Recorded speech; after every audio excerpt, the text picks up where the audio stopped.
মধ্যপ্রাচ্যের আকাশে আবারও যুদ্ধের ছায়া ঘনীভূত হচ্ছে। যুদ্ধবিরতির পর পরিস্থিতি শান্ত হওয়ার যে আশা তৈরি হয়েছিল তা যেন মুহূর্তেই ভেঙে পড়ছে। একের পর এক সামরিক তৎপরতা, পাল্টাপাল্টি অভিযানের দাবি এবং কৌশলগত ঘাঁটিকে ঘিরে নতুন উত্তেজনা পুরো অঞ্চলকে ঠেলে দিচ্ছে অনিশ্চয়তার দিকে। প্রশ্ন উঠছে, এটি কি কেবল সীমিত প্রতিশোধ নাকি আরও বড় আঞ্চলিক সংঘাতের সূচনা? সবচেয়ে আলোচিত ঘটনাটি ঘটছে কুয়েতে অবস্থিত মার্কিন সামরিক স্থাপনাগুলোকে ঘিরে। ইরানের সামরিক বাহিনী দাবি করেছে তারা সমন্বিত ড্রোন ও ক্ষেপণাস্ত্র হামলার মাধ্যমে যুক্তরাষ্ট্রের গুরুত্বপূর্ণ কয়েকটি সামরিক স্থাপনায় বড় ধরনের আঘাত এনেছে। যদিও এসব দাবির স্বাধীন আন্তর্জাতিক যাচাই এখনও সম্ভব হয়নি এবং যুক্তরাষ্ট্রের পক্ষ থেকেও এসব দাবি আনুষ্ঠানিকভাবে নিশ্চিত করা হয়নি, তবুও এই ঘোষণায় নতুন করে আন্তর্জাতিক অঙ্গনে উদ্বেগ বাড়িয়ে দিয়েছে। ইরানের সামরিক বিবৃতিতে বলা হয়েছে এই অভিযান তাদের চলমান সামরিক অভিযানের নতুন ধাপের অংশ। দাবি করা হয়েছে গভীর রাতে থেকে শুরু হওয়া এই অভিযানে আত্মঘাতী ড্রোন এবং দূরপাল্লার ক্ষেপণাস্ত্র একযোগে ব্যবহার করা হয়। লক্ষ্য ছিল কুয়েতে অবস্থিত যুক্তরাষ্ট্রের এমন সামরিক স্থাপনাগুলো যেগুলো মধ্যপ্রাচ্যে মার্কিন বাহিনীর অপারেশন পরিচালনায় গুরুত্বপূর্ণ ভূমিকা পালন করে। ইরানের দাবি অনুযায়ী এই হামলার অন্যতম প্রধান লক্ষ্য ছিল ক্যাম্প আল উদয়ারি এলাকায় অবস্থিত একটি মার্কিন গোলাবারুদ সংরক্ষণ কেন্দ্র। তাদের ভাষ্য অনুযায়ী সেখানে ব্যাপক বিস্ফোরণ ঘটে এবং গোলাবারুদ মজুদের বড় অংশ ধ্বংস হয়ে যায়। তবে এ বিষয়ে নিরপেক্ষ কোনো আন্তর্জাতিক সংস্থা বা স্যাটেলাইট বিশ্লেষণ এখনও প্রকাশিত হয়নি, ফলে ক্ষয়ক্ষতির প্রকৃত মাত্রা নিয়ে অনিশ্চয়তা রয়ে গেছে। সামরিক বিশ্লেষকদের মতে যদি এই ধরনের একটি লজিস্টিক ঘাঁটি সত্যিই কার্যকরভাবে ক্ষতিগ্রস্ত হয়ে থাকে তাহলে তা মধ্যপ্রাচ্যে মোতায়েন মার্কিন বাহিনীর রসদ সরবরাহ, অস্ত্র পরিবহন এবং অপারেশনাল সক্ষমতার উপর সাময়িক চাপ তৈরি করতে পারে। কারণ কুয়েত দীর্ঘদিন ধরে যুক্তরাষ্ট্রের আঞ্চলিক সামরিক কার্যক্রমের অন্যতম গুরুত্বপূর্ণ কেন্দ্র হিসাবে ব্যবহৃত হয়ে আসছে। শুধু একটি ঘাঁটি নয়, ইরান আরও দাবি করেছে যে আলী আল সালেম বিমান ঘাঁটিকেও লক্ষ্য করে একযোগে হামলা চালানো হয়েছে। তাদের বক্তব্য অনুযায়ী ওই হামলায় রাডার ব্যবস্থা, সামরিক সরঞ্জাম সংরক্ষণাগার এবং কিছু অবকাঠামো ক্ষতিগ্রস্ত হয়েছে। তবে এসব তথ্যেরও স্বাধীন যাচাই এখনও সম্ভব হয়নি। যুক্তরাষ্ট্র কিংবা কুয়েতের সরকারি সূত্র থেকেও পূর্ণাঙ্গ ক্ষয়ক্ষতির তথ্য প্রকাশ করা হয়নি। আলী আল সালেম বিমান ঘাঁটিকে দীর্ঘদিন ধরেই পশ্চিম এশিয়ায় মার্কিন বিমান চলাচল ও সেনা মোতায়েনের অন্যতম প্রবেশদ্বার হিসেবে বিবেচনা করা হয়। এখান থেকে বিভিন্ন সামরিক পরিবহন, নজরদারি এবং সহায়ক কার্যক্রম পরিচালিত হয়ে থাকে।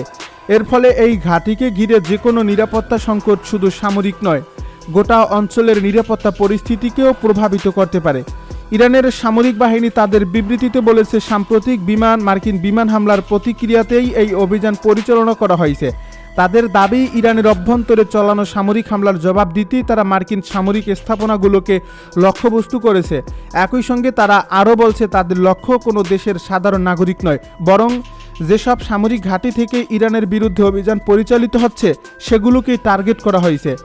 তেহরান আরও দাবি করছে কুয়েতের জনগণ বা উপসাগরীয় অঞ্চলের সাধারণ মানুষের সঙ্গে তাদের কোনো বৈরিতা নেই, বরং তাদের ভাষ্য অনুযায়ী পুরো অভিযান ছিল কেবল সামরিক লক্ষ্যবস্তুকে কেন্দ্র করে। তবে বাস্তব পরিস্থিতিতে এমন হামলার কারণে বেসামরিক নিরাপত্তা নিয়ে উদ্বেগ তৈরি হওয়াই স্বাভাবিক, বিশেষ করে যখন সামরিক ঘাঁটিগুলো গুরুত্বপূর্ণ অবকাঠামোর কাছাকাছি অবস্থান করে। এদিকে যুক্তরাষ্ট্র এখন পর্যন্ত ঘটনাটির পূর্ণাঙ্গ মূল্যায়ন নিয়ে সতর্ক অবস্থানে নিয়েছে। আন্তর্জাতিক সংবাদ মাধ্যমগুলোর বিভিন্ন প্রতিবেদনে বলা হয়েছে পরিস্থিতি পর্যবেক্ষণ করা হচ্ছে এবং প্রয়োজনীয় নিরাপত্তা ব্যবস্থা জোরদার করা হয়েছে। তবে ইরানের প্রতিটি দাবিকে এখনও আনুষ্ঠানিকভাবে স্বীকৃতি দেয়নি ওয়াশিংটন। এই পরিস্থিতিতে সবচেয়ে বড় উদ্বেগের বিষয় হলো সংঘাতের বিস্তৃতি। সাম্প্রতিক মাসগুলোতে মধ্যপ্রাচ্যের বিভিন্ন স্থানে মার্কিন সামরিক ঘাঁটিকে লক্ষ্য করে হামলার ঘটনা এবং তার পাল্টা প্রতিক্রিয়া ক্রমেই বাড়ছে। এর ফলে প্রতিটি নতুন ঘটনা আগের চেয়ে আরও বড় সামরিক উত্তেজনার ঝুঁকি তৈরি করছে। আন্তর্জাতিক সম্পর্ক বিশ্লেষকদের মতে কুয়েতের মতে এটি গুরুত্বপূর্ণ মিত্র দেশের ভেতরে অবস্থিত মার্কিন ঘাঁটিকে কেন্দ্র করে সংঘাত তীব্র হলে শুধু যুক্তরাষ্ট্র ও ইরান নয়, পুরো উপসাগরীয় অঞ্চলের নিরাপত্তা নতুন করে প্রশ্নের মুখে পড়তে পারে। কারণ এই অঞ্চলের প্রতিটি সামরিক উত্তেজনার সঙ্গে জড়িয়ে আছে জ্বালানি সরবরাহ, সমুদ্রপথের নিরাপত্তা এবং বৈশ্বিক অর্থনীতির গুরুত্বপূর্ণ স্বার্থ, যাতে এই অভিযোগের সত্যতা স্বীকার বা অস্বীকার করা হয়েছে। এই ঘটনাটিকে আরও আলোচনায় নিয়ে এসেছে ইরানের আরেকটি বক্তব্য। তেহরান দাবি করছে জর্ডানের জনগণ এবং দেশটির কিছু সামরিক সদস্যদের কাছ থেকে প্রাপ্ত তথ্যের ভিত্তিতেই এই অভিযান পরিচালনা করা সম্ভব হয়েছে। এই বক্তব্য স্বাভাবিকভাবেই নতুন কূটনৈতিক প্রশ্ন তৈরি করছে, কারণ যদি এমন দাবি সত্য হয় তাহলে তা শুধু সামরিক নয়, রাজনৈতিক সম্পর্কের ক্ষেত্রেও বড় ধরনের প্রভাব ফেলতে পারে। তবে এখানেই একটি গুরুত্বপূর্ণ বিষয় রয়েছে। জর্ডান সরকারের পক্ষ থেকে এখন পর্যন্ত এমন কোনো আনুষ্ঠানিক মন্তব্য আসেনি যা ইরানের এই দাবিকে সমর্থন করে।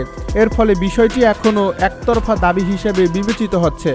আন্তর্জাতিক বিশ্লেষকেরা বলছেন, যুদ্ধ বা সামরিক উত্তেজনার সময় বিভিন্ন পক্ষ প্রায়ই নিজেদের অবস্থান শক্তিশালী করেছে। সামরিক বিশ্লেষকদের মতে যুদ্ধের সময় তথ্যযুদ্ধ বা ইনফরমেশন ওয়ারফেয়ারও একটি গুরুত্বপূর্ণ অস্ত্র।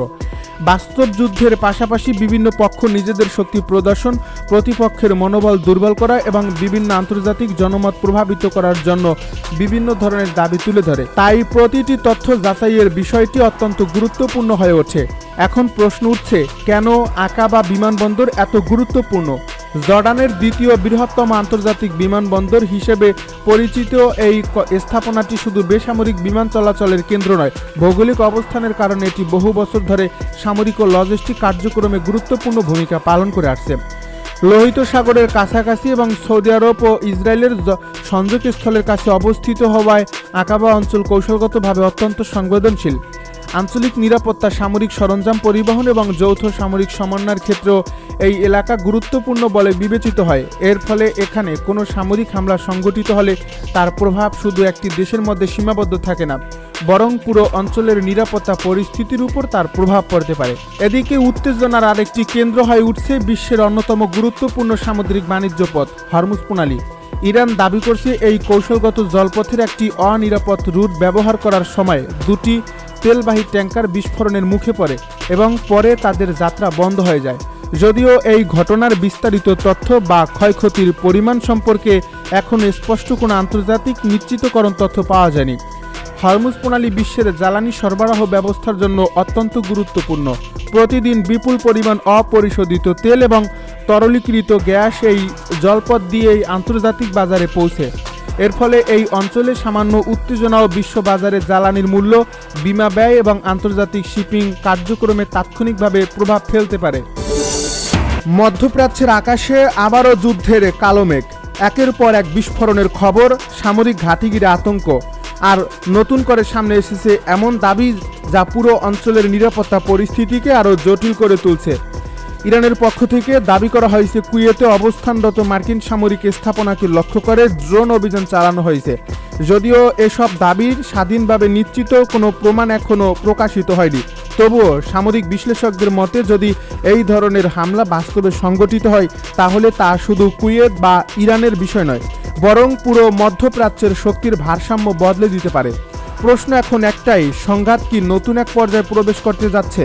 সাম্প্রতিক বিভিন্ন প্রতিবেদন উঠে এসেছে কুয়েতের ক্যাম্প উদায়ারি এবং আলী আল সালিম বিমান ঘাঁটি নিয়ে নতুন করে আলোচনা শুরু হয়েছে।